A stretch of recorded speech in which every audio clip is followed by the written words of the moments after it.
Today, I want to take you through the scientific basis and the actual practical steps you can take to literally amplify wealth. And it has to do with, you guessed it, your brain. Now, gratitude has an incredibly important and profound impact on the neurotransmitters in your brain. You might be thinking, oh, no, you might have been like me. Like I was a real skeptic. I just thought this whole gratitude thing was a phase that, hippies did and that sort of thing. And it wasn't actually ever going to work. And strangely enough, it took science to convince me. So how does it actually work? Well, when you are grateful, and I'll show you how to be grateful in a moment, there are two things that happen in your brain. Dopamine and also serotonin, which are neurotransmitters that transmit information, are released in your brain, like literally in your brain. Doesn't particularly matter where, but it's in your frontier and they get released in the middle. They sort of bounce their way around your frontal cortex.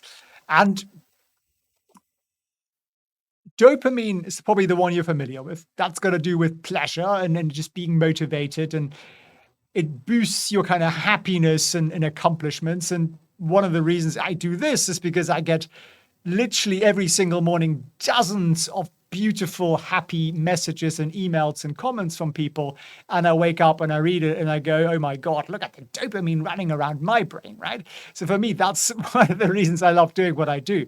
Now, serotonin is similar, but it's sort of more linked to your overall sense of well-being and happiness. Generally speaking, if you're in a good mood, your serotonin levels are relatively high. If you're grumpy and miserable, then you need to boost those levels. So gratitude isn't some feel-good hippie emotion. There is an actual neurological, scientific basis for it. And every single time we express gratitude, our brain's prefrontal cortex here becomes more active. And you can see that in brain scans. Someone says an affirmation and, it keeps going. And that's what we therefore want to practice, because if we know it works, why the heck aren't we doing it every single day? So the activity that we trigger by literally practicing gratefulness releases dopamine and also serotonin, and that makes us feel more positive. Right? There's a study on this. I include some notes in the notes here. A chap called Zahn and a bunch of others in 2008 or 9, something like that. And it's called the neural basis of human social values. And they basically looked at our response to social values, including gratitude. And essentially what they found is that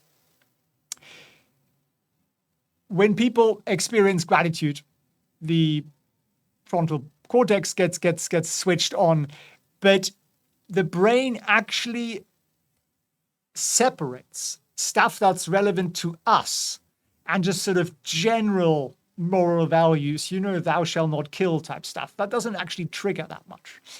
So it gives us some real hard evidence for a scientific basis to be grateful. So how do you get to be grateful? Well, affirmations are an incredibly powerful tool to literally rewire and reshape your brain to have that permanent positive mindset. And maybe you're not that positive and you find positive people really, really irritating, but if you really want to get what you want in life, you need to have that positive mindset. No matter what gets thrown at you, you find the good in it. So how do we actually do this?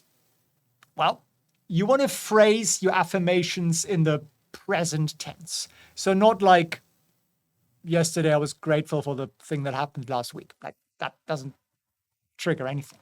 It's got to be now. And I'll give you some examples and we look at it together. So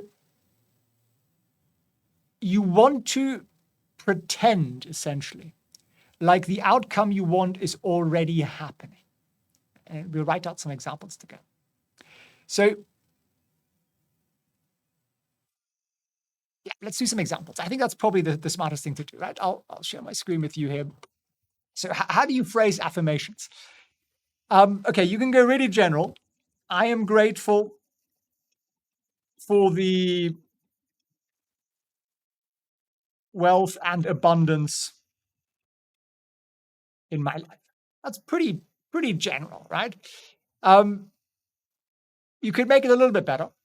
I'm grateful for the wealth and abundance I attract effortlessly into my life. Why is that better? Because it's like it's a process, you're in it. It kind of feels a bit more real. What would be another way of doing it? You could say, every day, I am moving closer and closer to my, let's say it's financial goals, guided by gratitude. And that's pretty general, but it's a great thing to keep saying. Now, what I like to do in addition to doing something a little bit general like this is in our lovely Wealth Accelerator planner, which I encourage you to get your hands on. At the end of every day, we have our evening reflection. Right? In that evening reflection, the first question is, what am I most proud of today? And I phrased it like that intentionally because it makes us feel like, hey, what did I achieve today? What I actually felt really good about. And proud is quite a powerful word. So in that, rather than just writing down 3 bullet points of did this well, did that well, did this well, you could instead write, for example, I am grateful for say I do a trade today and it makes me $2,000, for the $2,000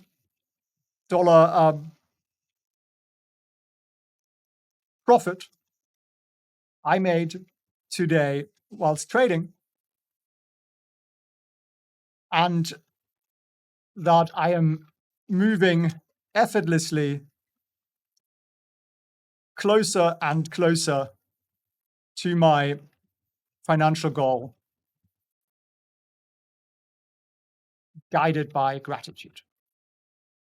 So I'm using a hook, in a sense, that I feel good about today to get myself into the slightly broader gratitude space.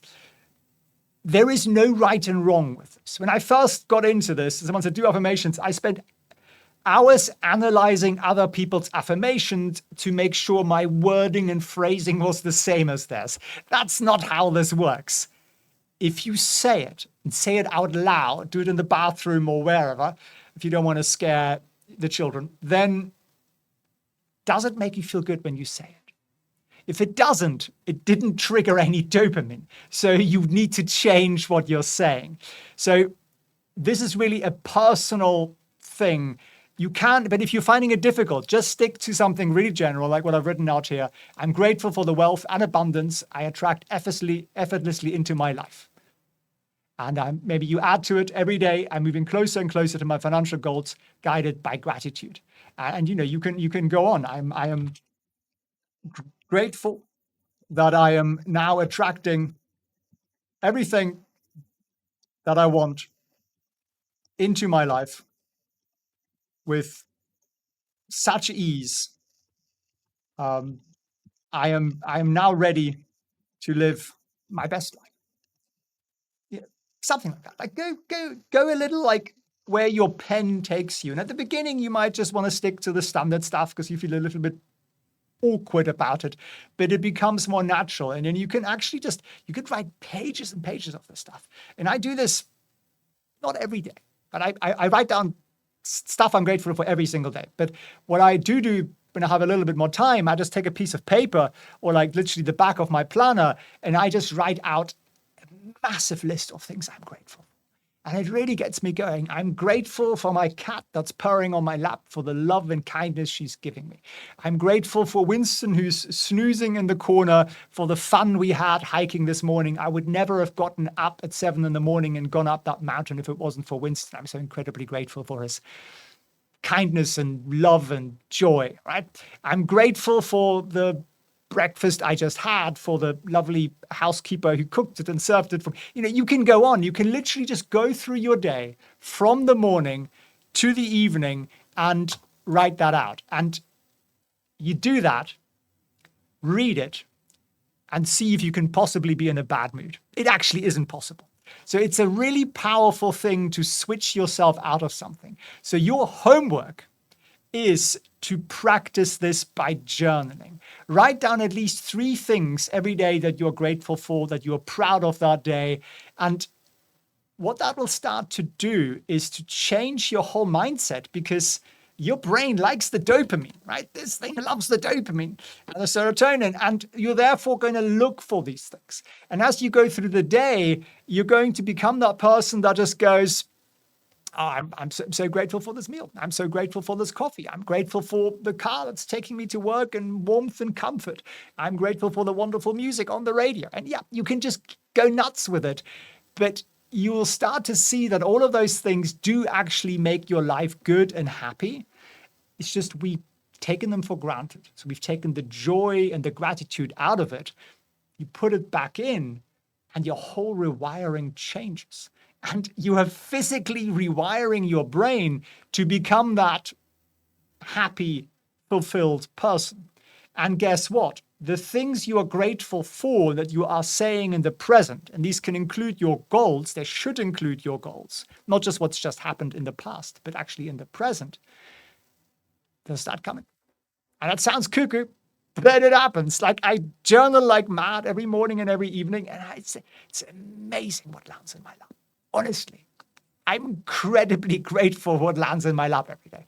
And it's just, I was writing about it yesterday, and the next morning, something pops up. Someone contacts me, someone calls me on precisely the thing that I wanted. It's just phenomenal, honestly. So practice this. And any questions, comments you have, put them down below, message me. Let's get cracking with setting smart goals, wealth goals, financial goals, and how that really works, and why each specific part of that is really important and linked up to here. So let me share my screen with you. You're probably familiar with SMART goals and thinking, Felix, this isn't news. Well, give me a minute. So SMART, you've probably seen this at school or at work or something. What does it actually stand for? It's specific, it's measurable, it's achievable. And that's one part I definitely want to talk about, because there is a real risk with this one. And then it's relevant and time defined or time bound. Okay, so far so good, right? Let's run through each of these in one go, in individually, and see what is it about? What does the science say? So specificity is basically what happens in the frontal cortex here, right? That's where your decision-making part sits. And when your goals are clear and specific, that part of your brain can focus better on the tasks that are actually necessary to achieve those goals.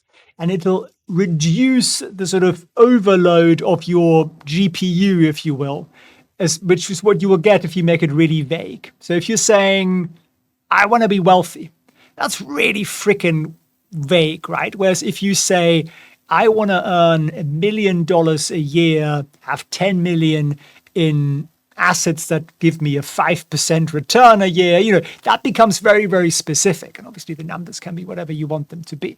So the specific part really, really helps the frontal cortex and your brain to calm down, reduces the load. When we look at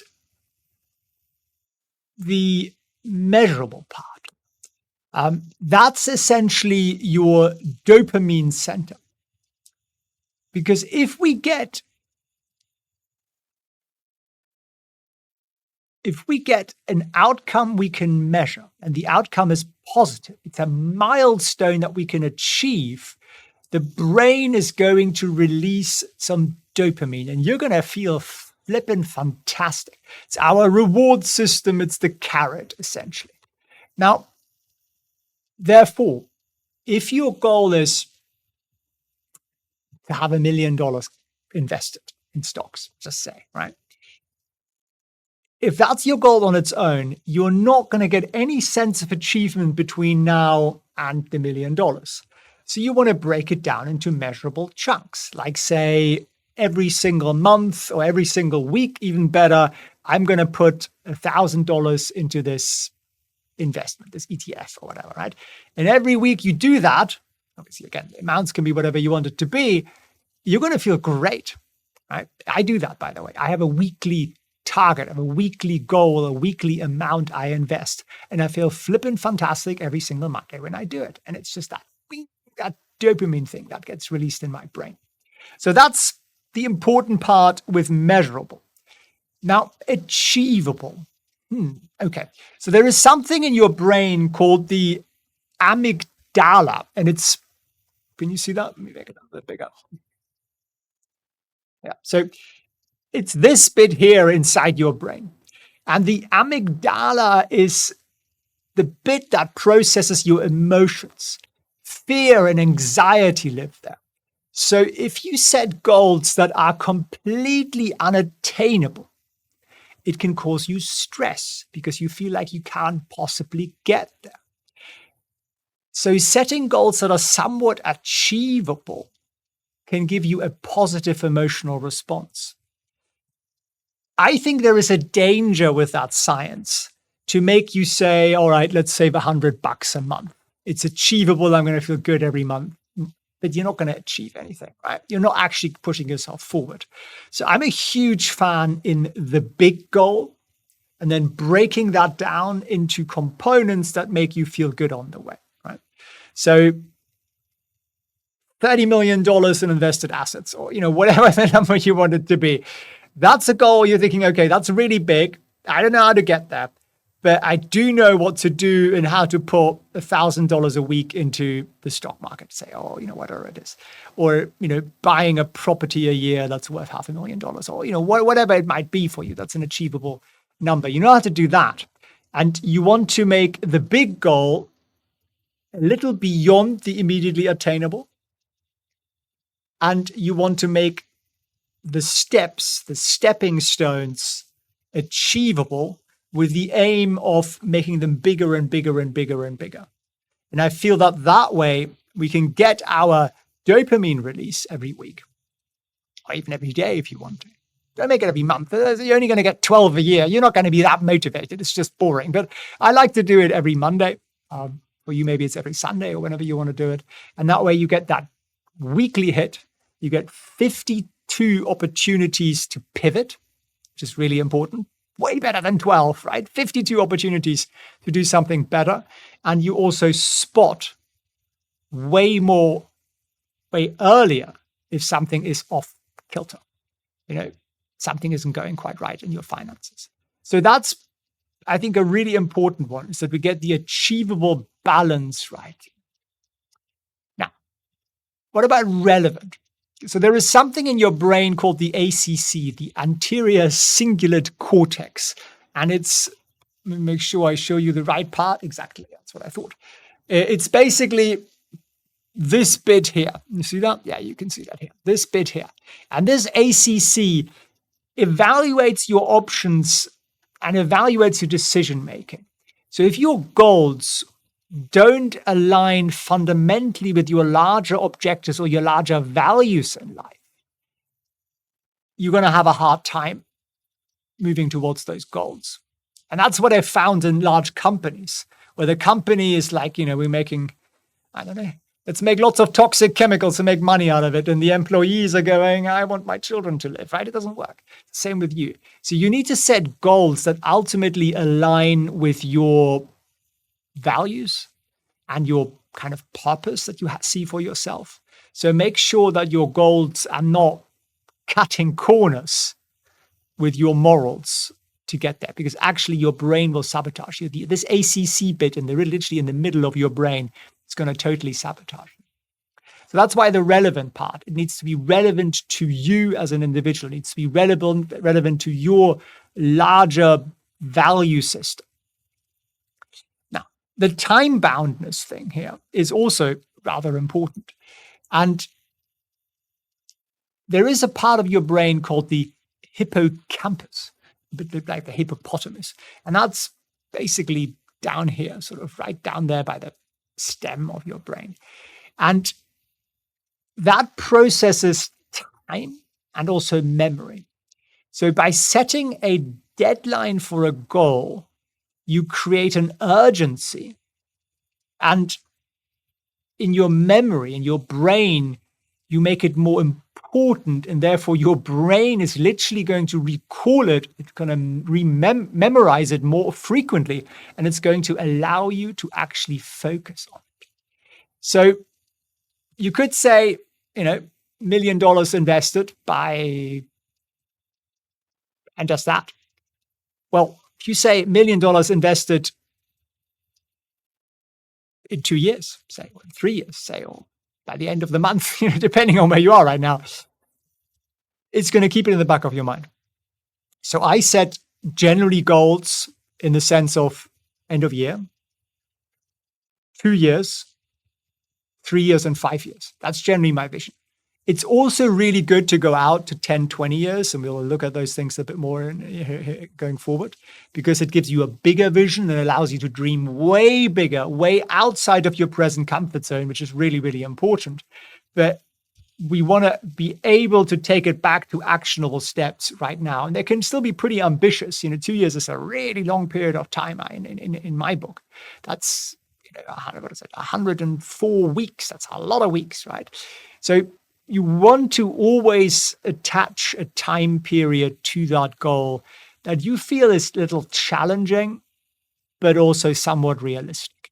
So yeah, that's kind of where we are with that. So the smart thing, I think it works. It's just, I think the real danger with it is, just share my screen with you here again. That one. The danger with it is that people make the achievable too small. They try and cheat and create a shortcut with the relevant. So they try and say, well, I'm going to cut some corners in my business or my morals. Or I'm going to sell something I didn't think was that good, but I want to get some instant cash in. That's really important, not to do those two things. And people don't like to put a time frame on it because they feel it causes them stress. I wouldn't see it as stress. I would see it as motivation.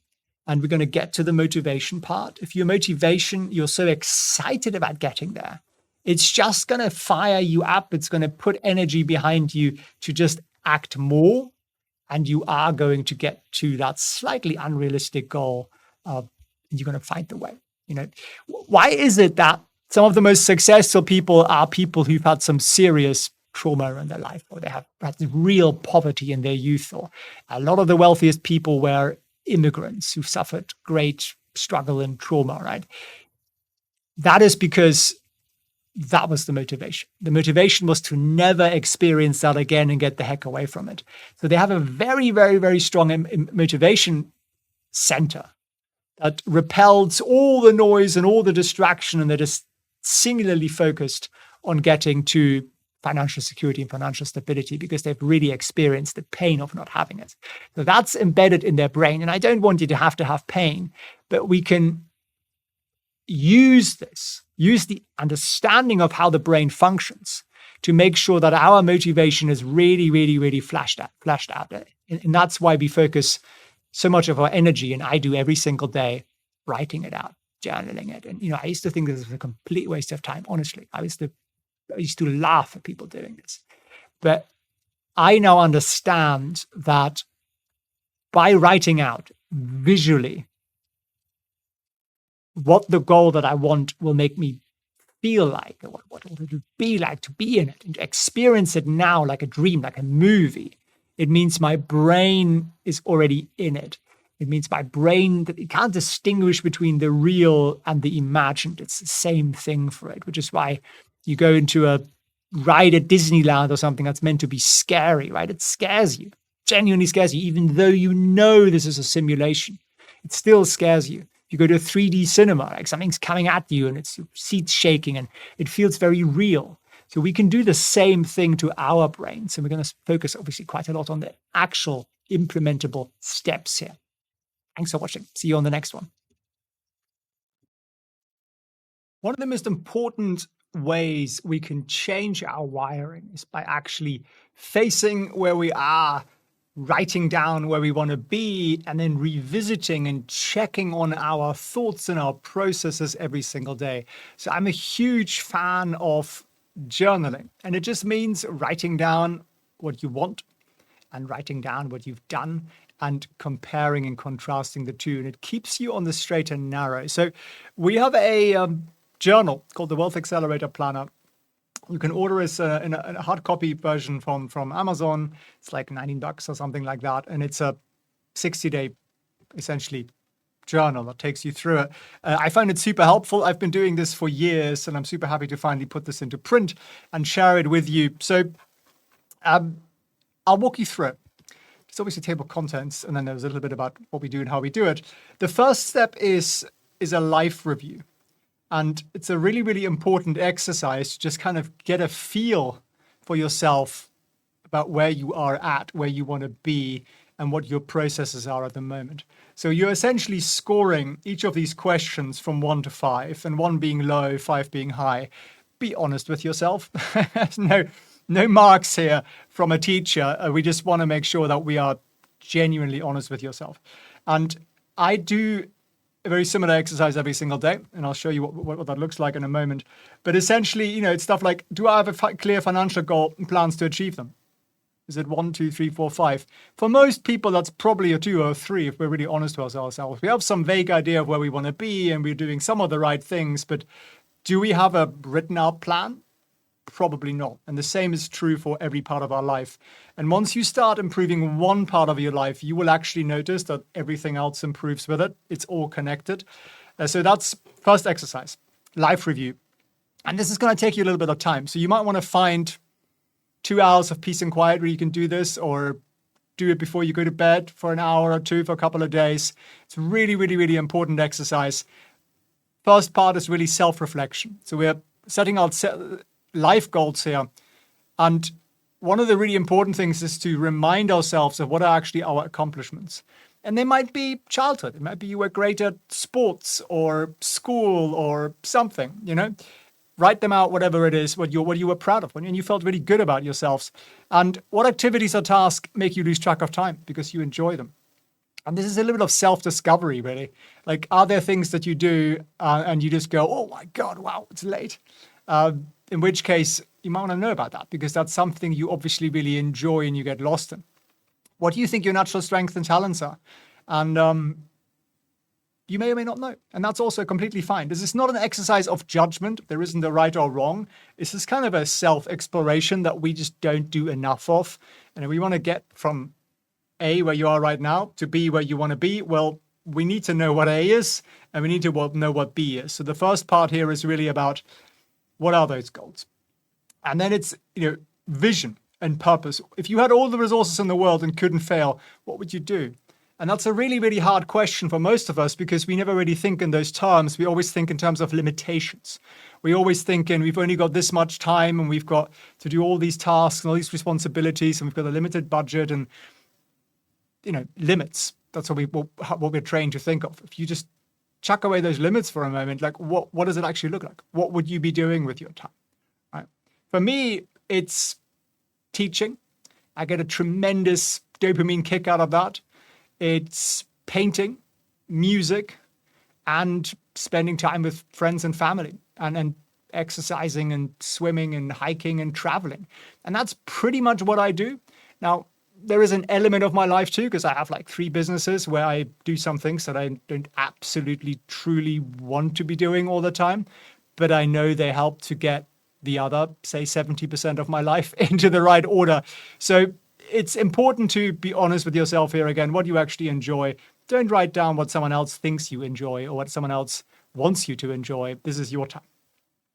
How do you envision your life in 5, 10, or 20 years from now? Again, just some getting you towards visioning what your life actually should look like, rather than, well, in 20 years I'll retire and then I'll sit in this chair, right? That's not really the way we get ourselves worked up. What legacy do you want to leave behind? Similarly, trying to elicit some of those longer term plans. Values, what's important to you, what people are most important to you, and how do they fit in with your goals? What trade-offs are you willing or not willing to make? So are you willing to spend more or less time with family? Are you willing to work more or less more harder or not? Are you willing to have less money to achieve, if you want to do something less financially motivated, for example? Like, really important to be honest with yourself again, to set out those limits. So actually, okay, I'm happy to do that. I'm not happy to do this. And it'll help to narrow down your goals. We got then education, career. Just what are you most interested in? What professional accomplishments would you like to achieve? Maybe something, that may not be anything. Maybe you want to be the best at something. You want to reach a certain seniority in your business. You want to get a certain qualification. You want to do a deal of a certain size, or bring in a customer of a certain size, or you want to build something if you're an architect or a builder, or whatever it might be. Write it down. Do you see yourself climbing the corporate ladder, starting your own business, or something else? Personal growth. What new skills or knowledge do you want to acquire?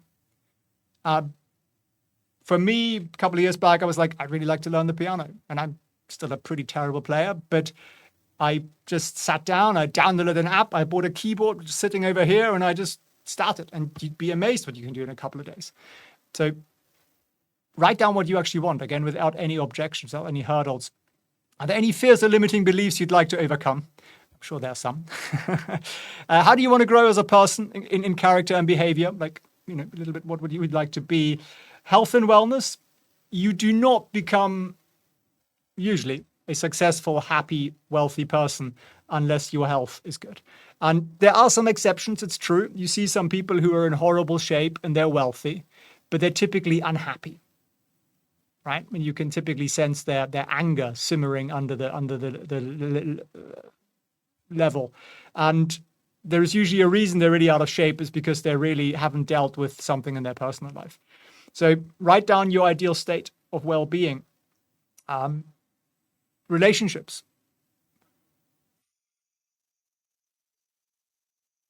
How do you want to be perceived by friends and colleagues?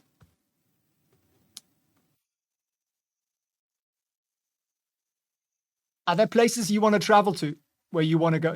Do you have a bucket list, perhaps? How do you want to spend your leisure time? What are your financial goals? And for most people, this is actually the easier part, and I'm blocking a little bit of this here. Buying a house, retire early, be debt-free, all that kind of stuff, have X amount of money. How much money would you like to earn, save, invest? Try to be as specific as you can with dates and amounts. And what steps do you think you need to achieve those goals? And if you don't know, that's also fine. Contribution. Do you want to give back to your community or the world, or certain causes? Is there some positive impact you want to make? Now, that's sort of the right here, right now. We'll then go through the visualization, and then we'll go through just the planning, and then we'll go through the day-to-day, which is also truly important. Visualization. You can't live without it. Why not? Because we are dreaming, imagining beings. Pretty much any other being out there on the planet that we know of gets to a certain level of hierarchy, top of their pack, got enough food, got enough sunshine and safety, and they're done, right? We as human beings have the enormous luxury that we can imagine and dream and create our future. And no matter where we are at, we usually always want more. That's kind of the way that we've been genetically wired. And science shows us that active visualization and dreaming and or living it is actually the same. So if you can create a dream scene as vividly as possible, the impact on your brain is the same as if you were actually, that fit and healthy and good looking and wealthy and whatever you want it to be. And your brain makes that the new normal. And it helps to remove limitations that we place on ourselves, or that programming has placed in ourselves. So very, very important to do. So I've got quite a few pages in here of visualizing your dream life. And I say at the top here, write out what it looks, smells, feels like to live your dream life. Imagine you're the actor in a movie. What details would you need in the script to play your part? And the more visual and just 360 you get with this, the more powerful it is. So your home, not your current home, your dream home.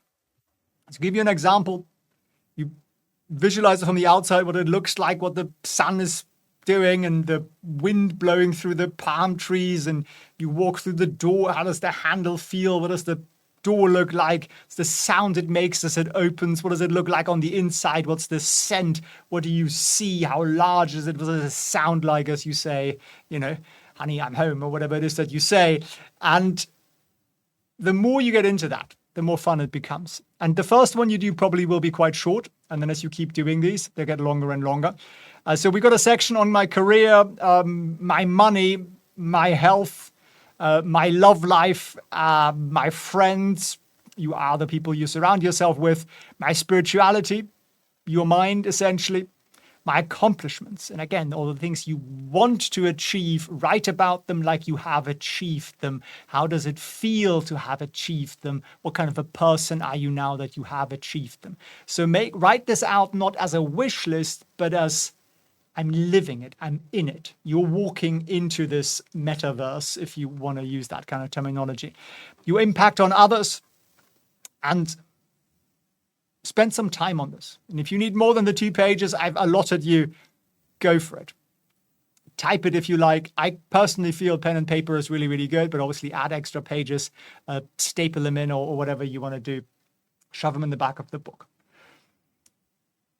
So now we've done a lot of the planning. We're going to get to the day-to-day, because that's actually where the repetition kicks in that keeps you on the straight and narrow. What the heck is neural goal setting? Why do you care? Well, I'm not a brain scientist, nor do you need to be. You don't need to be a psychologist or a cognitive scientist to understand why and how goals work in here. But having a base level of respect for this little thing here, other way around even, is helpful, actually. That way around, yes, the red bits are front. So let me walk you through a little bit of how the process works in your brain, because you've probably set goals before, whether at work or at school or privately, and then nothing happened. And you didn't hit them, you got frustrated, and you found the whole goal setting thing would be a bit of a waste of time. At least that's the place I came from when I kind of got into this. I used to literally stand in bookshops with my girlfriend in the self-help section, and I said, this is the loony bin section. What a waste of time. And I changed my mind over the years, because it is the most powerful, incredible instrument you have in your body. This thing here. Understanding it helps you set better goals.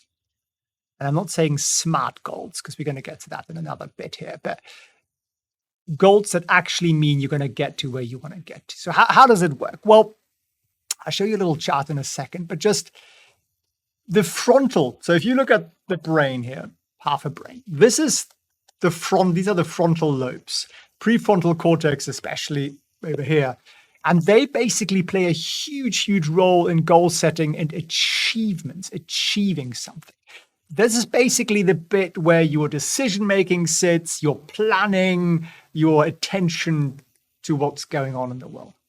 And if you want to prioritize certain things in your life, which is what you need to do if you want to execute the right bits, right? Most of us spent all of our life on the wrong parts of the things we should be doing. That's what happens here.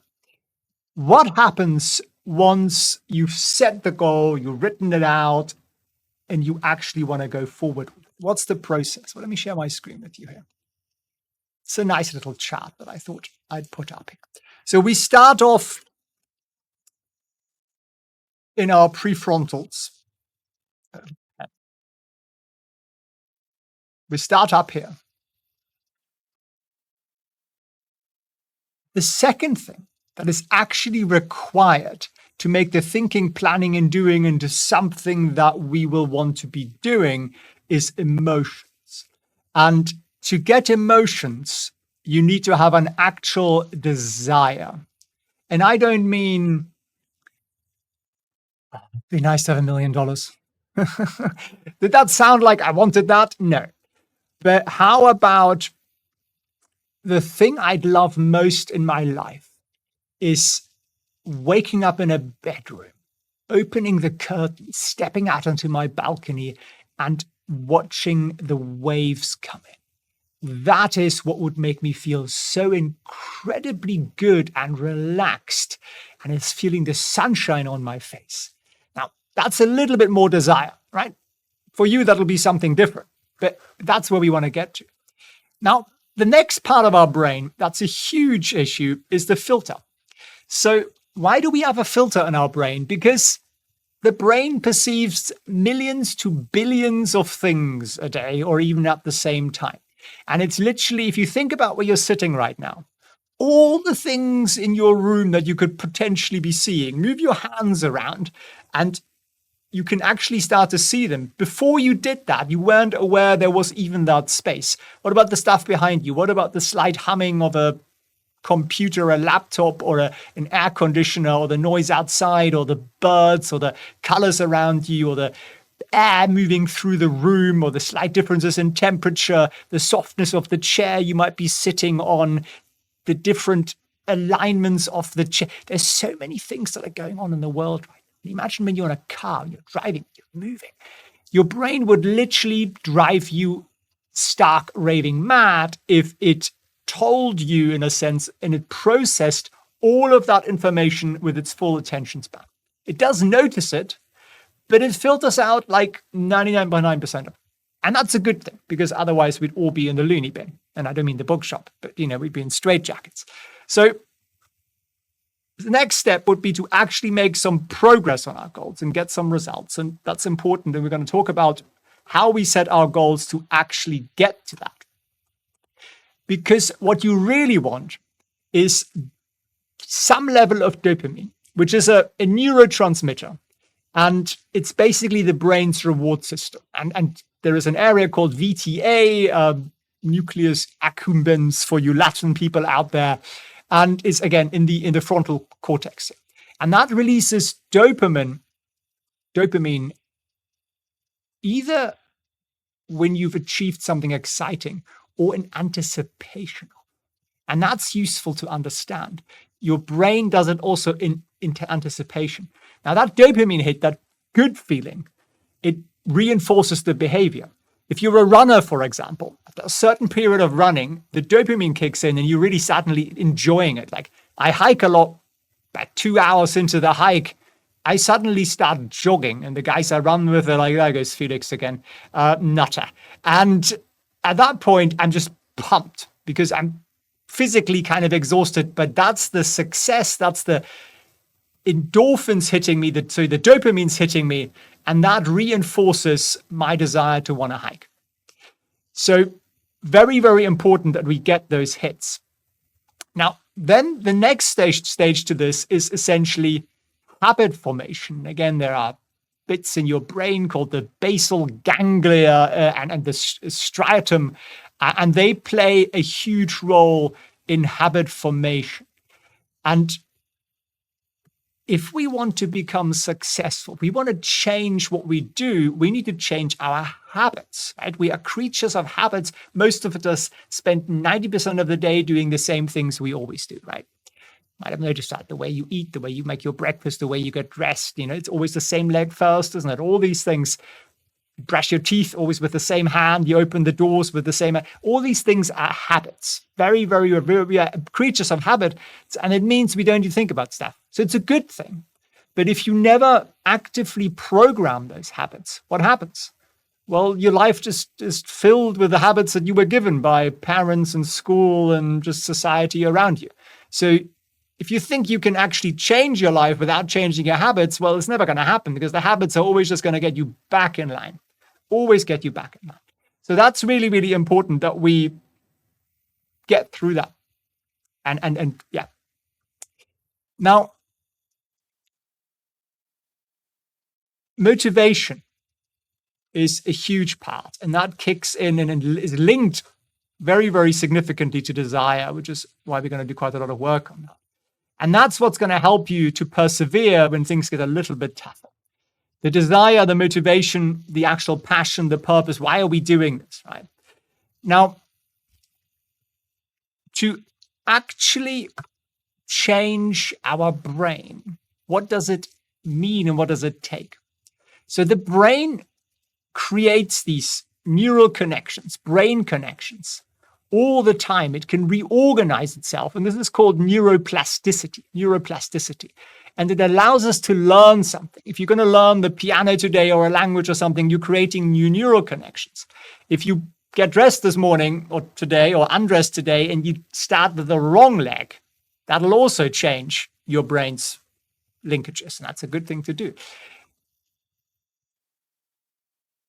The beautiful thing is that once we understand this, once we realize we can actually physically change the connections in our brain, it makes it easier over time to do these things again that we want to be doing and for them to become new habits. So that's really the power that we have here. And that's why we're going to talk a bit about neuroplasticity in this program, because understanding that what you are doing, and by repetitively doing something, we can actually change the pattern in here, therefore change our behavior, our subconscious behavior, like the way you get dressed in the morning, is magic.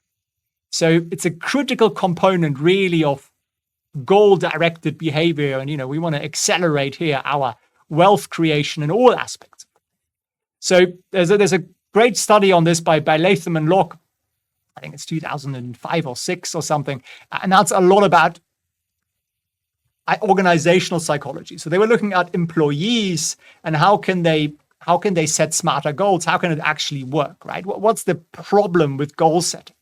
And there are a few problems with goal setting. And again, I'd love to run through that with you. So, because this is really important stuff. So the first thing is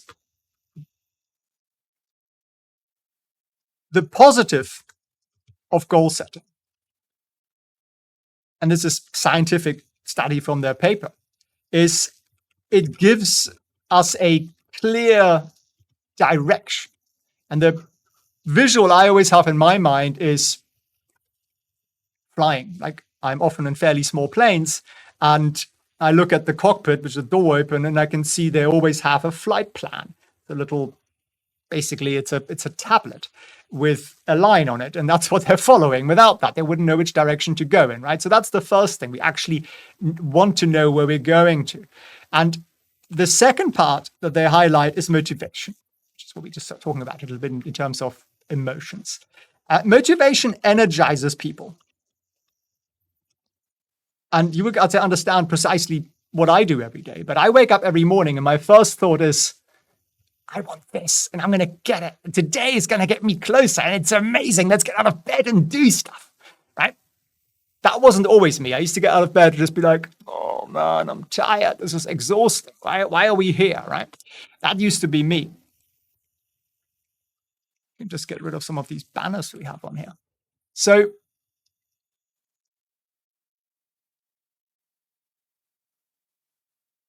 the challenge with goal setting, and for me, that's the biggest takeaway from this particular scientific paper, is what's the pitfall of it all? And that's where I came from. We tend to focus on a very narrow goal. And I've read all these books, how habits of highly influential people and, all that nonsense, the 7 habits and the 8 habits and all that kind of stuff. And it teaches you how to reply to 69 emails in a morning. Now, that doesn't actually going to get you anywhere. It just is. Might make your boss happy, but it isn't going to get you anywhere, right? It's this very, very narrow set of goals, that just completely ignore the bigger picture. So people often with their goals ignore the important parts of their life and just focus on something really, really, really tiny and irrelevant. Like I know people who are focusing on lifting an extra 5 pounds in the gym or something, or 50 pounds, whatever it might be. That isn't really what they want, is it? What they really want is a certain physique. They want to feel a certain way. They want to have a body like an Egyptian god or something, or a Greek god. And, overall, what's the actual overall health thing? Is it just having that one muscle a little bit bigger? Surely there is something larger to that. Or, why do they want to feel that way? Secondly, most people are too conservative with their goals. So if I ask people what's your income goal? It's $1,000 more a month or something like that. So it's kind of where is this going to get you? This isn't going to motivate you, right? So most people are risk averse and they don't want to fail. And therefore they set goals that they couldn't possibly fail with. And therefore it's really not a goal. It's just a tick box exercise. This is sort of the corporate approach to it. And what can we do to do this better? Well, I think there's 2 things to this. One, balance your goal setting. You're going to get into the detail of this in a bit. Balance your goal setting between outcomes, big outcomes, and learning. And people often ignore and forget that learning is a huge, huge goal. It's actually going to get you there. So mastering new skills and knowledge, and so I'm very proud of you that you are watching this, is important. Second thing that I find most people do, and I was very, very guilty of that for most of my life, is set your goals and dreams, not someone else's. And what do I mean by that? What I mean by that is that most of us are living the life that somebody else wants us to have. And that could be your parents, your community, your church, your spouse, your golden retriever, whatever you want it to be, because we've been programmed, we've been conditioned to live a certain life. Okay. I went to school. My parents didn't have any university education. They were very, very focused on me having a university education. So I went to university. And the thing, my dad had a business. They thought I should be a business person. Therefore, I went to university and I studied economics because that's the most business-like thing there was, right? It wasn't really my choice, in a sense. I thought it was, but it wasn't really my goal. It was really someone else's goal I was trying to please. And then when I graduated, 2001 or 2, world economy was blown up, and I couldn't get the banking job that I was meant to get, as in my parents would have thought that to be the great big achievement. So what did I do? Well, I went and studied law because that was the second profession that I thought was respectable in the eyes of my parents. So I was setting goals that weren't really mine, which is why I was happier once I left the whole thing, started to do my own thing. We'll get to that in a bit. So it's very, very important that you're honest with yourself when you're setting goals. Don't set the goals that your neighbors have, that your friends have, that your wife wants you to have, your parents want you to have. They're going to be really, really yours. This is about you. Also, when you write out goals, don't make it about we, make it about me. And it feels a little selfish at the beginning. I write out about, I'm going to buy my next home. And I'm writing about my house. I would normally not do that. I would include my family. I'd say about our house. But no, it's my house because it's my dream, right? So you have to be a little bit self-centered in this, not generally in the world, but just with that.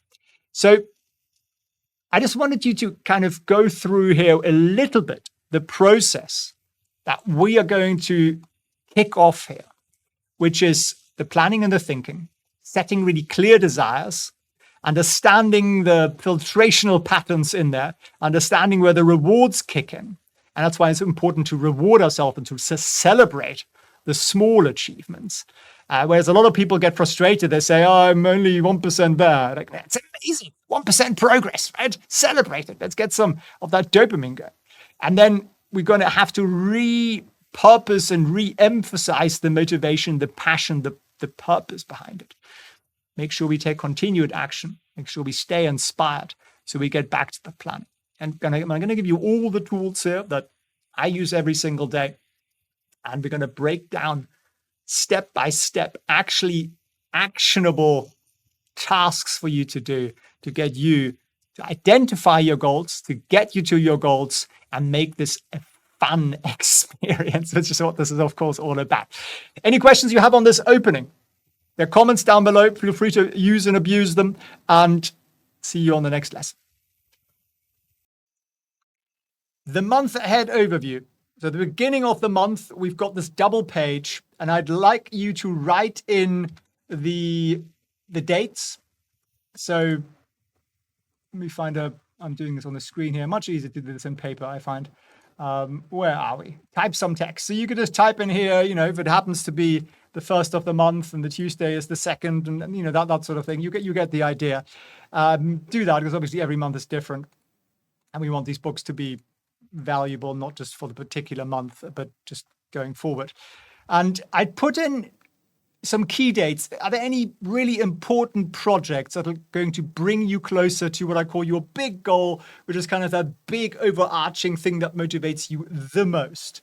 We'll talk about that some more. But for me, there is in my life typically always one thing that really gets me going. And then I've got loads of other things on my wish list that all kind of tie into it. But there's usually the one thing that I'm gunning for. And I call that my big goal. So what are the projects that are going to get you to that? Are there any major events to celebrate this month? Birthdays, anniversaries, just general parties and whatever it is. And write out here in a couple of lines, I will feel I'm designing my best life this month if I do such and such, if I behave in such and such a way, if I feel like this, if I write in this book every day. Whatever it is for you, that will give you a sense of satisfaction that you're moving closer to your goal. We then have a double page for every single day. And the way I'd like you to use this and the way I use this is in the morning, I start on the left-hand side here with my morning intentions. So I write down, why am I getting out of bed today? Seriously, why? Is it because the alarm clock rang and it's 7:30 and you're late? That's not very inspiring, is it? Or is it because you're living life intentionally and you're moving closer to your big goal, which has got you incredibly excited, and you want to make that impact, you want to get that house, and you're doing it for your children and your hamster? Whatever it is that motivates you, write that down. There might be something specific today that you're excited about, and that's actually the best thing. And we'll get to this in a second, how we do that. What goal am I most excited about? That could be something small, it could be something really big, it could be something today, or it could be something that you're making a little incremental impact on today. Who can I help with an uplifting compliment or gesture today? And that's such a powerful thing as you engage with people in life. It could be your spouse, your children, people you work with, bus driver, Uber driver, whatever it is. And if you tell them something heartfelt, a nice compliment or gesture, you do something for somebody, makes you feel so good. And the impact it has on a person is incredible. And you're just generating that positive energy that keeps you up in that higher vibration where you want to be. And your day is just going to be 10 times more powerful than if you hadn't done that. So I love doing that. And where in my life will I excel today? And there might be a particular focus. You might say, I'm going to the gym this morning. I'm going to do that bloody stretch session that I hate. That's me. Or I've got this thing at work today. I'm going to really focus on that. And it doesn't mean I need to really get that contract and bring in that money. It could just be, I'm going to give this all my energy. I'm going to send out the best presentation, the best pitch anyone's ever written or that I've ever written. And just find something to get a little bit excited about. And then what will make today a great success? Would it be coming home and having a lovely dinner with your spouse or your family? What is it for you? Define it. Because then at the end of the day, you can look back at this and go, I did that today. Today was a great success. It makes you feel really, really good when you go to sleep. You sleep better. And the next morning you wake up with just, whoa, way more energy, which is exactly what we want for you. Now, the part in the middle, we've got a little calendar in here, and I made this intentionally not a huge section because I think most people run some sort of Gmail, Apple, Outlook calendar that sort of runs their life. So I'm not expecting you to write every single thing you got in terms of meeting in there today and every day. But I still like to use paper. I still come up with ideas usually in the morning where I go, oh, I should do this, I should do that. I want to do this. That'd be amazing. I just had that thought this morning. So just a little bit of space to write some things in here. And then at the end of the day, we go to this middle section, the bottom half of the page. How did I do today? And the point here is not to go, Felix, you sucked today. You were really rubbish. You failed on all fronts. Go and beat yourself up. That's not the goal at all. The goal is to observe and to perceive what I've actually done and give me some encouragement and thought about what can I do better tomorrow. So am I moving towards my goal? Any steps, big, small, or large, to bring my big goal, which is what I'm most excited about, closer? And then you give myself a score of 1 to 5. I do this every day. And I do that with my goal setting. I do it with my fitness, my focus, time for the mind, or spirituality, or religion, or whatever it might be for you, managing people. And that could be at work if you have people you manage. It could just be anybody in your life. Did you have good interactions with people today? Love and kindness, I think, is a huge, huge thing. Were you kind and loving to people around you today? Did you make people feel good? Was it a success in terms of my family, my friends, my co-workers? We generated and created a good environment to be in. And that's a really important thing that we often forget. We went through 29 tasks, and we went to the gym, and we did 1,000 things. And then I look at that and I go, sucked today, though, didn't I? I was kind of pretty short with the people. I didn't really say hi to anyone. And I was just like, someone said something nice and I just went, huh? And kept walking. And it's just to get the balance right. We can't just be that executing machine. We've got to balance this out if we actually want to come out of this as a whole happy individual. And then if I have low scores on this, and I always have some low scores on this every single day, don't beat yourself up on it. There's usually one thing I forgot or something where I go, nah, and I very, very rarely actually give myself five points. Maybe that's just me being hard on myself. But what I do is I then go, okay, I wasn't that great on the love and kindness and the physical fitness today. Tomorrow, that's my first focus. And I write that out for the next morning. And then we move on to the evening reflection. And this is, in a sense, already part of the evening reflection. How did I do today? What am I most proud of today? Is there something that I did today that was really, really good? And it just needs to be one thing. And it again gets you in the mind of, okay, maybe today I really did one little thing and it wasn't the greatest thing in the world. But tomorrow I'm going to make sure that I do something I'm actually really proud of. You see how this focuses your mind and it brings you back again and again to what you actually want your life to be, rather than fighting off the noise and the stuff that life throws at you. Something that I learned today was there's always something we learn every day. And taking those lessons on board and actually processing them actively means A, we form new connections up here, and B, we really absorb that knowledge and we therefore grow as individuals in our knowledge and our skills. Something I'll do better tomorrow. And that's usually where I look back at how did I do today, and I go, yeah, I will go to that gym tomorrow morning. And what steps did I take today towards my big goal? And that can be little things. It could be like literally 1,000 little things. Like for me at the moment, I'm looking for a dream house, and I'm still looking and I haven't found it yet. So it could be, well, I called a realtor, I did some research, I worked on my visualization board for what that house looks like. And, in my business, I hired 3 new salespeople or something, which is going to somewhat help in making the house a possibility. So it's those things that I would look at, and it can be something small, it can be something big. doesn't really matter, but just something that gets you there. Or you might just say, well, I exercised today. My mind was really clear. I was really focused today. And that's enough too. It doesn't need to be a huge, huge thing every single day. Now, we have a lot of these pages because there's 7 days in every week. So we're going to skip them here for the week. And then we have at the end of each week, a weekly wealth review. And it's a really good exercise to do to actually review the week, because life is so busy and noisy and full of unexpected things that get thrown at us, especially if you have a job, especially if you have children. Stuff happens that is out of your control and you're permanently responding to it. So it's so important to find that time at the end of the week. I like to do this before I go to bed. Could be Sunday evening. Just go to bed an hour earlier with your journal. It's such a nice, peaceful time. And I write in the 3 things I'm most proud of this week. The 3 things I've learned about myself this week, some self-reflection here. And the 3 things I will focus on and do better next week. And by do better, I don't mean, man, I sucked this week. It's a permanent evolution of just getting better and better and better. And it's like, in our trading academy, one of our coaches, he's almost 80 years old. He's been a trader for 50 years. He's managed billions of dollars for hedge funds. He's one of the most experienced traders I've ever come across. And he says to me, he learns stuff every week in financial markets.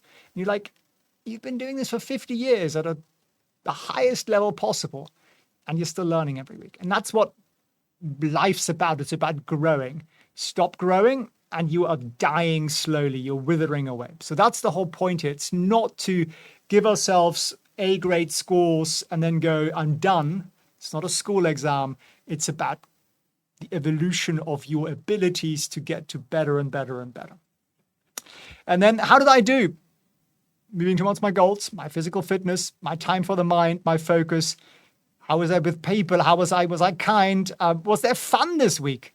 How were we with our family this week or loved ones this week? Friends and growth. Did I learn any valuable skills and lessons this week? And then there are 10 of these, 2, 4, 6, 8, 10, just checking.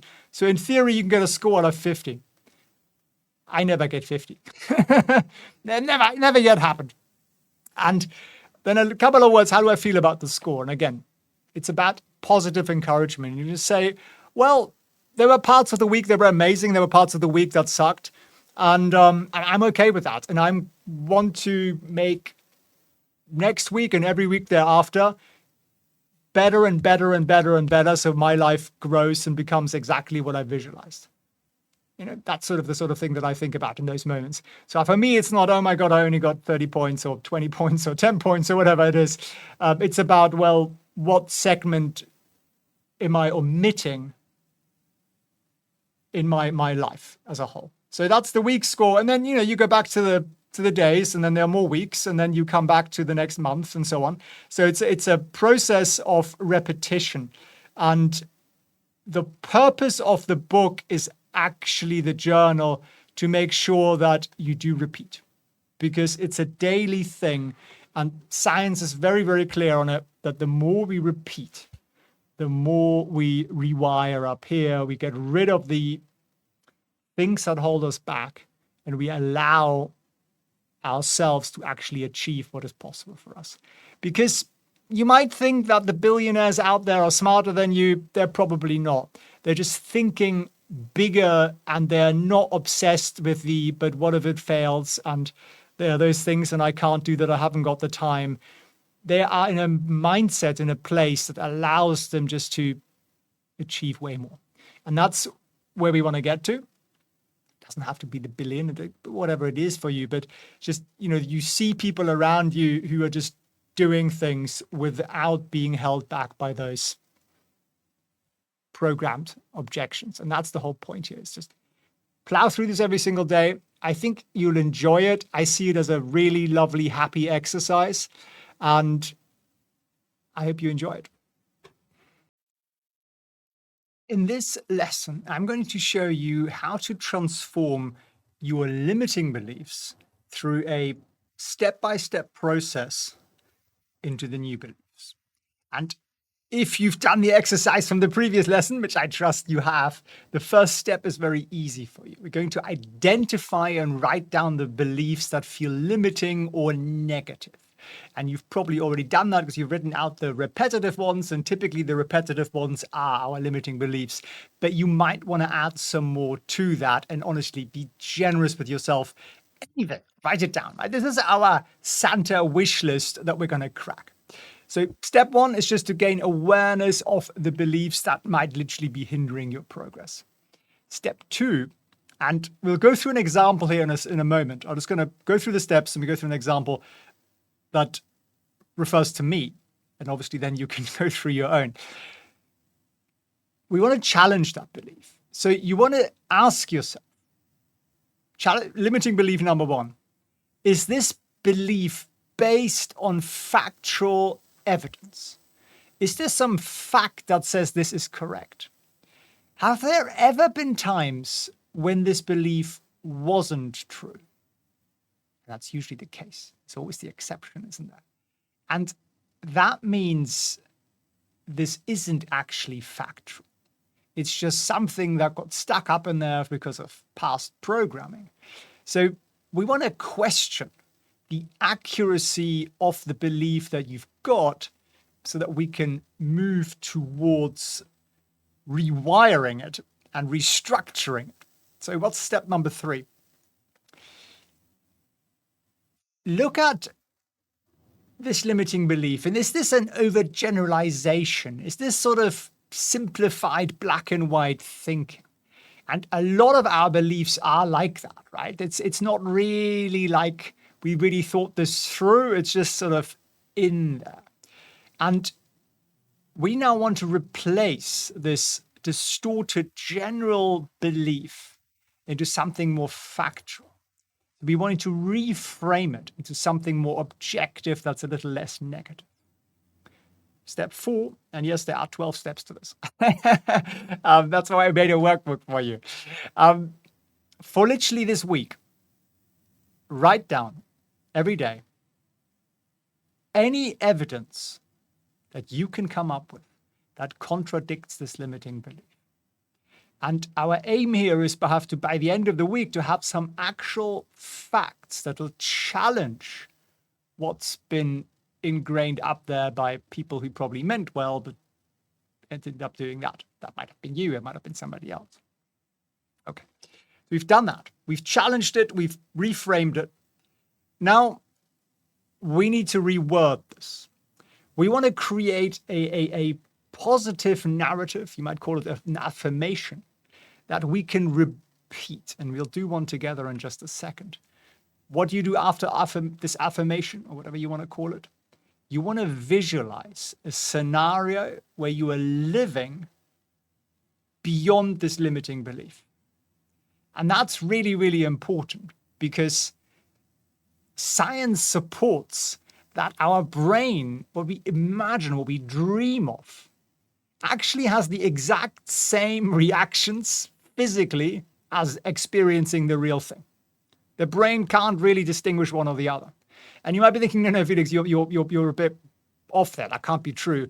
Well, I remember going to Disneyland and they had some, I don't really like roller coasters, not for me. But this one was apparently, well, it wasn't going to move. It wasn't going to go up and down. It's a stationary thing. And they had sort of a 3D cinema around. And I thought, all right, I'll do that. Bloody hell, that was scary. Really, really, really scary. And my brain could not distinguish between the fact that I was actually sitting in a seat that wasn't moving and everything around me because it felt like it was surreal. Your dreams can be the same thing. And if you've ever had very vivid dreams, often they are nightmares. You know, you're being chased down the road or something. It feels very, very real, which is why you wake up screaming. Hopefully that's not you, but, you know, maybe you've experienced it at some point in your life. So that's step number 6 is visualization. Now, we now want to start doing small tasks that align with this new positive belief. So if your old belief was, I am terrible at meeting people, I'm not very good in crowds, well, go to a little social event and just say hi to somebody at the bar. I'm not saying you need to chat people up, but just be friendly. And do these little things. Or next time you go to a restaurant or a cafe, just make yourself say a line or two to whoever is serving you. Just have a little bit of a chat. Say good morning to the person next to you, or compliment someone sitting there. It can be somebody of the same sex. If you don't want to chat people up, just say nice jacket or love your phone cover or, whatever, like a simple thing. And that'll start to challenge your old belief system through a real world experience and make you think, hey, maybe I'm not so bad at it, because maybe one of those people that you talk to, don't just do it once, do it a couple of times, will come back and chat with you, and it's actually quite a pleasant conversation.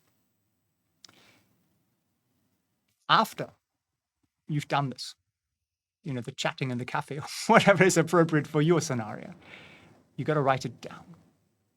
And why do you got to have to write it down? Because you're gathering evidence that prove your new belief is accurate and the old one's false. And that's really, really important. It'll help to rewire those gray brain cells out there.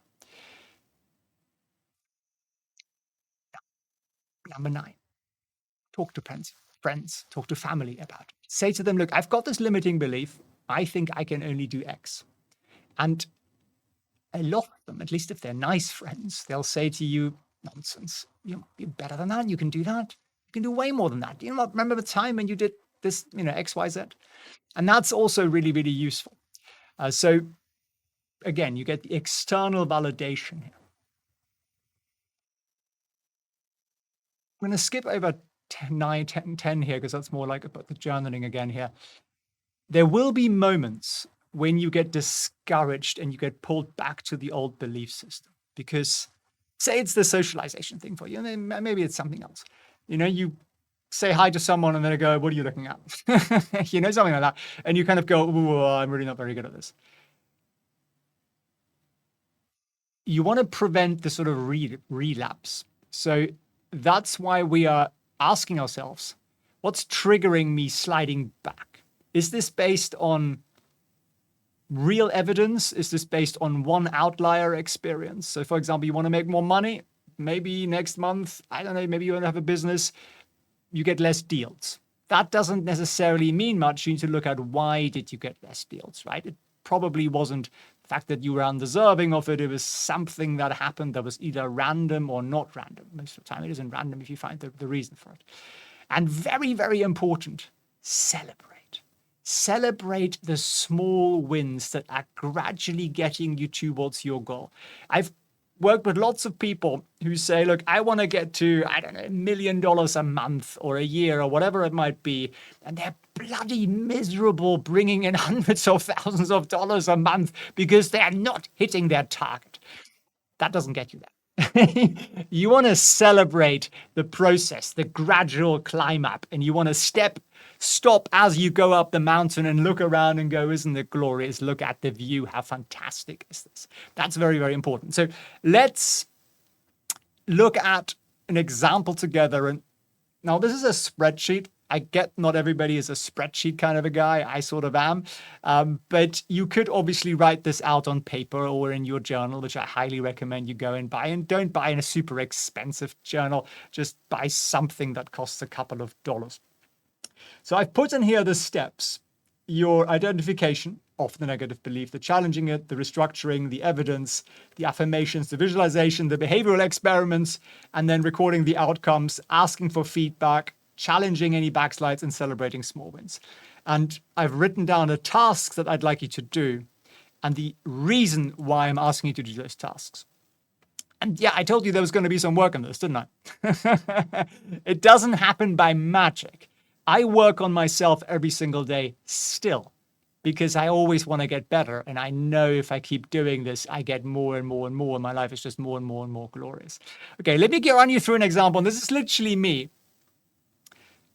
I couldn't earn more than $300,000 a year.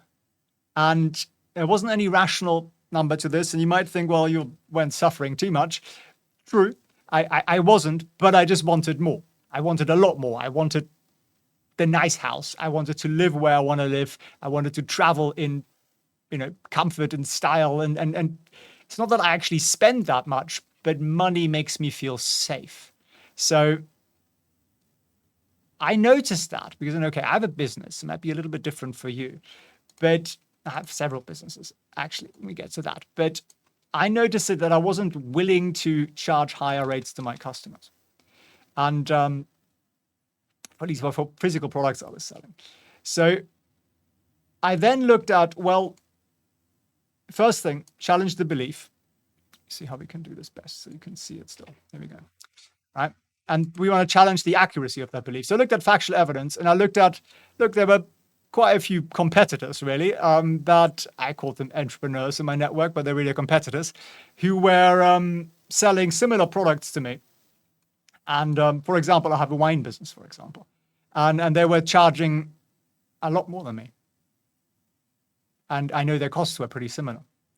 So my initial belief is essentially based on past salary and past earnings and past profits, not on my actual potential.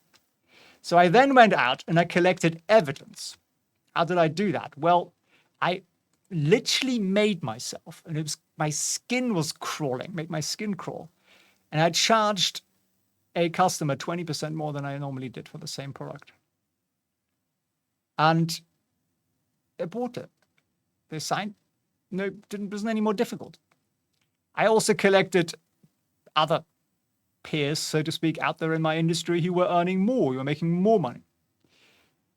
So I wrote down a positive affirmation for myself. Once again, I taped this to my bathroom mirror. It's a bit of a mess, my bathroom mirror. This one isn't there anymore, thankfully. But it said, I possess the potential to earn well beyond $300,000 annually. I actually added to it, I deserve to earn in excess of $300,000 annually because I deliver tremendous value to my customers. So for me, the deserving part was quite important because I had a bit of a strange relationship with money. What was my visualization then? I just visualized sealing larger deals at higher prices and looking at my bank balance and seeing, a $400,000 deposit or just an amount larger than that. And I did that repeatedly every day. And then I pitched my rates, not a 20% higher, but 25% higher, which was even more uncomfortable to 3 people. 2 of them agreed. So I suddenly was doing the same work, same delivery, same product, and I was making significantly higher margins. And I was like, wow, maybe I am better. So I got 50K more extra revenue in that. And then I talked to one of my mentors, and he said, look, you got to diversify your income streams. And he was right, because I was at that time essentially stuck in one business plus trading. So that's what I did. And January of that year, my earnings were up 18% from the same month previous year. So I was making 18% more money than the year before. And that was a good step in the right direction, right? It wasn't exactly the 10x, 15x, 30x that I was going for, but it really helped to shake up my stuckness. And I was just stuck at the same number year after year, no matter what I did.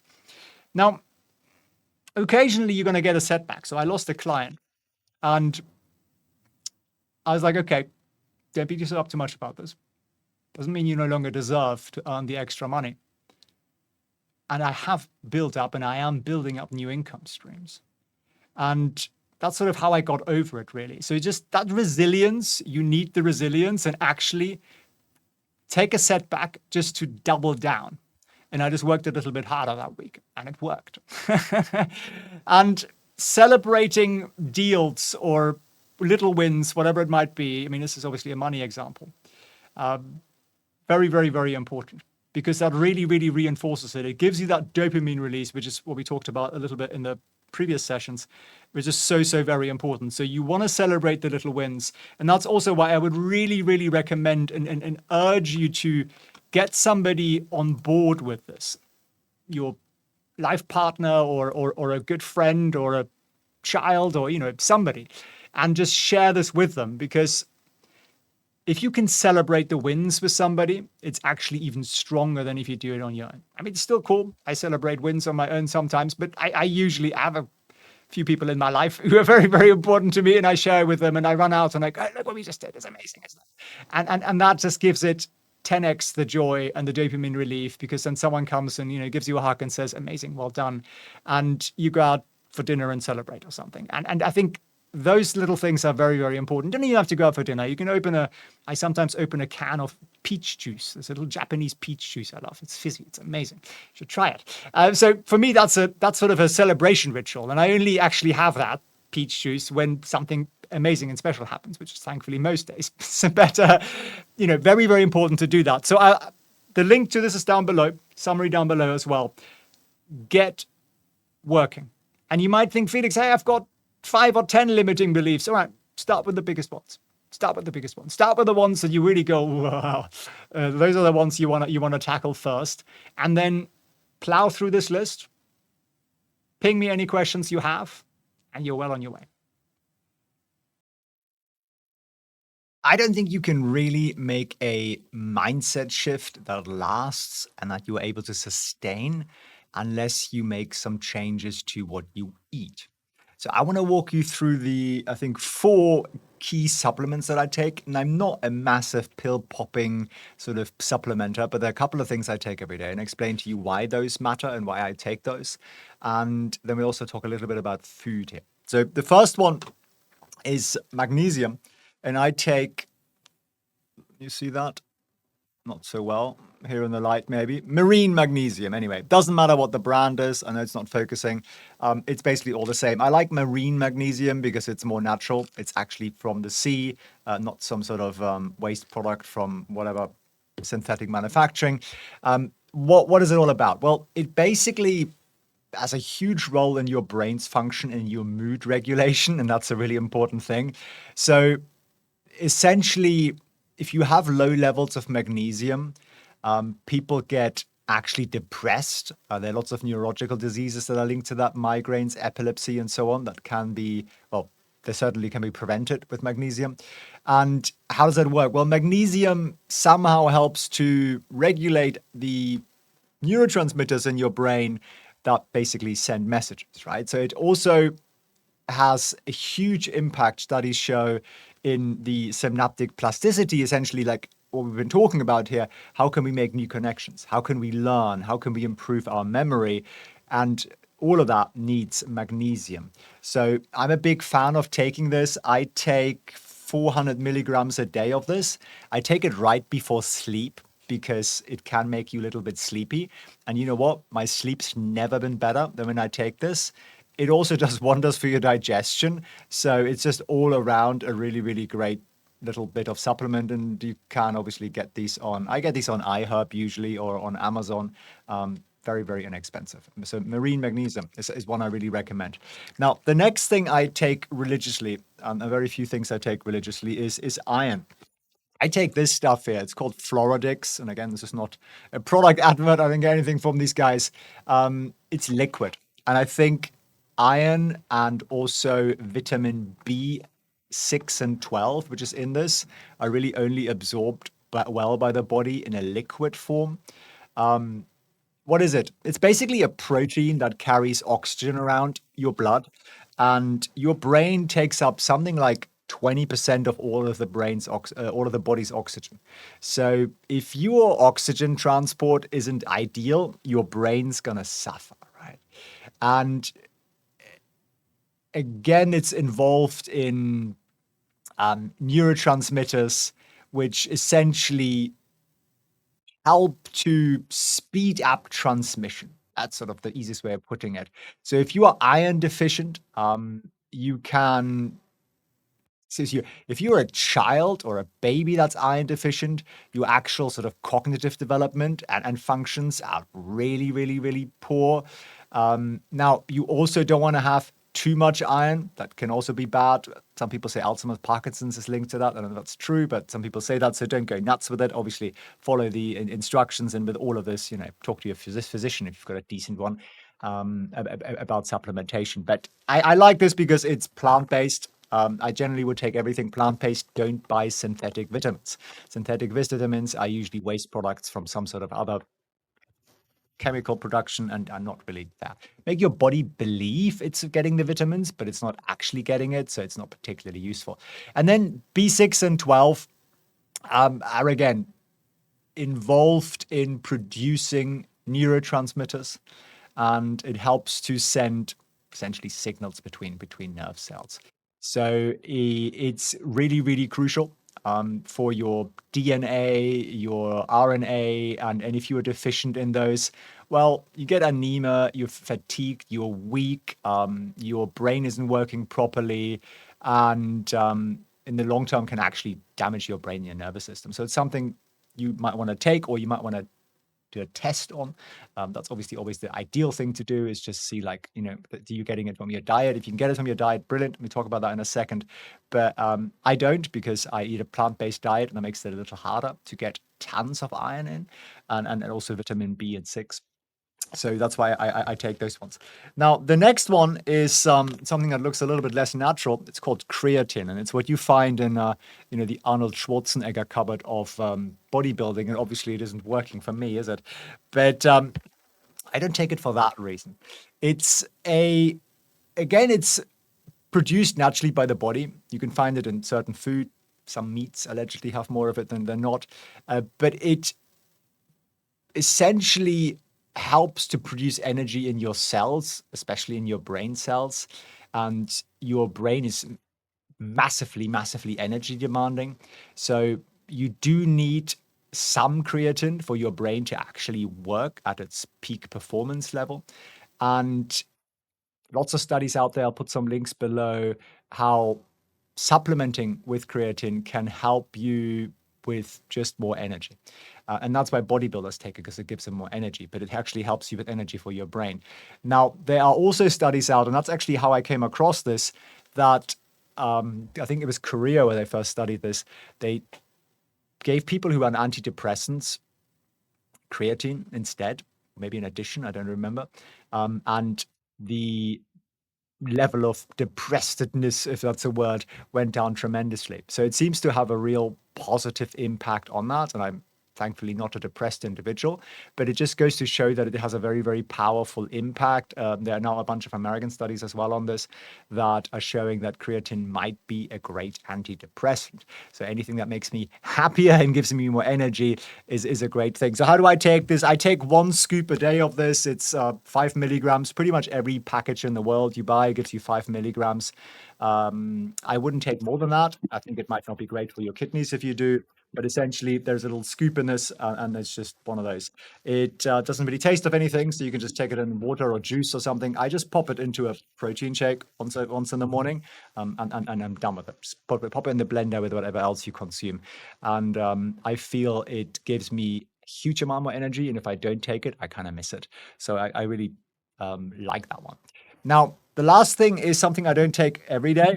It's cell salts. So again, I get these off Amazon or iHerb, all of it. This one's made by, hard to see, isn't it? By Highlands. Will that zoom in? No, I don't think so. There we go. It's called Bioplasma, this one. It's if you type cell salts into, as I say, Amazon or something, there are typically 12 different cell salts in these. And the little tablets, it's like a little sugar tablet. That's the only thing I don't like about it, that it's sugary. But you take one of those, pop them under your tongue, let it dissolve, and boom, you've got energy. It's amazing. How does that work? Well, this is a really old product. It's like 100 years old. And essentially, whoever came up with this studied the minerals, the cells left in, dead people. And what they found, or what he found, were that there were 12, or I think it might have been, about 12 salts that were part of each body, essentially. So each cell was required to have these 12 minerals. So it's a homeopathic thing. It's not going to kill you. And I take this particularly when I'm feeling tired, or when I feel like I might get a cold. I pop one in and it's gone. It's amazing. So the science behind that essentially says that it plays a big role in just neural brain functions, and again, neurotransmitters, and sending signals around, and the sort of electric balance over all of your brain cells. So very, very inexpensive product. Again, I pretty much always have it on me. I tend to travel with it as well, because that's usually where I get a bit tired, or might get you might get a cold, or it's in an aircon or something like that. I'll put all the links down below to these studies, but yeah, that's essentially what I take. And Not saying you should, obviously talk to your physician about it, or you can test for these things. But if you feel like tired or you feel like you're not always in optimal form, these things might help. Now, the next thing I want to talk to you about is food. And this is obviously a bigger subject, and this isn't a diet program in any way, shape, or form. But if you look at, let me just share my screen with you. Here's actually the one of the studies on the dietary creatine intake and depression risk. So yeah, really interesting subject, I think. If you know anybody who suffers from depression, seriously, just buy them a box of this and just say, just take it for 90 days. Just see how you feel. It's not going to really do you any harm. And if you feel better, brilliant. I've done the same with some people in my life, and I think it's made an impact. The magnesium as well, I think it really makes an impact. But yeah, so in terms of food, there is probably one book I would start with, and there's 1,000 different theories on good eating out there. Joel Fuhrman is an American MD that I respect, and the whole theory here is essentially with this book, which I've got somewhere, Eat to Live. It's it's a $12 paperback. I'll get it on Kindle or whatever. It's got recipes in it as well, but he explains it, and I think he explains it very well, probably better than I could. And it's essentially that, okay, first of all, if you don't respect your body because you're eating junk food or stuff out of packets, or grab a crappy sandwich from a shop somewhere at lunchtime and you're going to work, you don't feel good. And I used to do that. I used to go to the office. I used to then go out and buy a sandwich from one of those sandwich chains, and then for the next 2 hours I'd feel a bit crappy. I just didn't feel good. And it's because your body has to deal with it. Your energy, as well as your immune system, come from your stomach.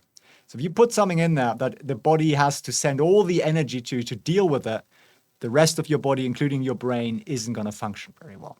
So you want to really respect what you put into your body, so you make it easier for your body to perform to the standard that you'd like it to, so you have the energy to actually make changes in your life and get better. So food's super important. And essentially what he's saying is that if you're craving sugar, for example, you are actually getting a signal from your body to eat fruit for the vitamins and nutrients it contains.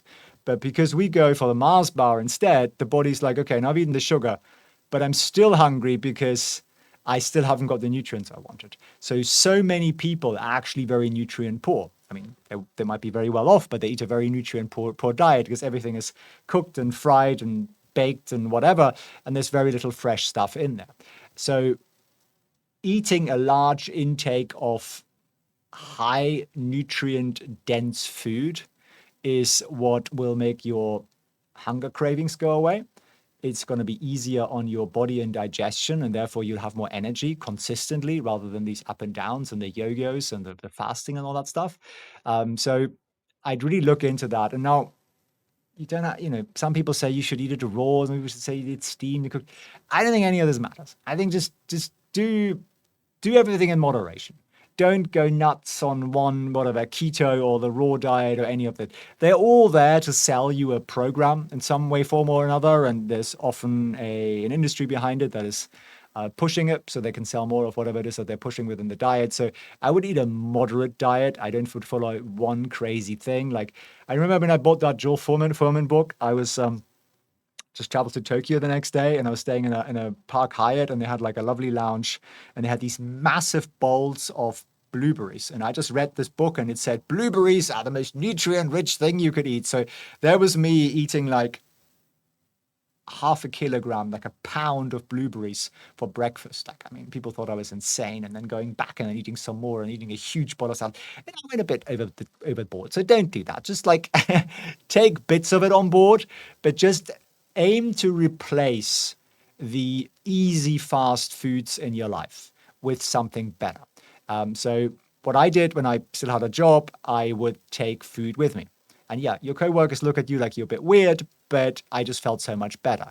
So I would take, bit of dinner or previous lunch or whatever it was with me, or you could make it in advance, and then I wouldn't have to buy the junk that I was inevitably going to get. It's going to be full of E numbers and processed whatever, and that would make me feel better. And then I started to also take snacks because I'd work very long hours, so I'd know I'd get hungry. So I take fruit, for example, rather than buying the Mars bar.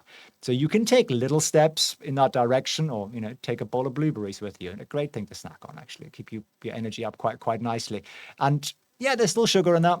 It's not perfect, okay, but at least you're eating something with some nutrients inside, right? So that's kind of the idea. Just replace the stuff that's nutrient poor, that comes out of a packet. If it's somehow, been microwaved or otherwise just cooked to death, it has zero nutrients. So you're just putting calories in yourself, and your body will digest it, which will be hard on the system. And then your body will go, okay, I just eaten or processed all of this, but I still haven't got any of the nutrients and vitamins that I need. Therefore, I'm going to tell you, I'm hungry. And you're going to have to go through the process again. And each time you digest, it takes up a lot of energy.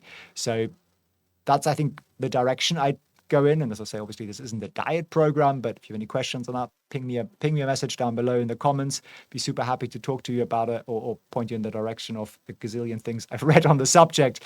And have a think about your food plan as well within this. Just like think about what you consume and kind of observe it, and observe the moments when you consume the worst stuff. And I'm not saying you should never have a burger or whatever. Of course, everybody can eat anything to a degree.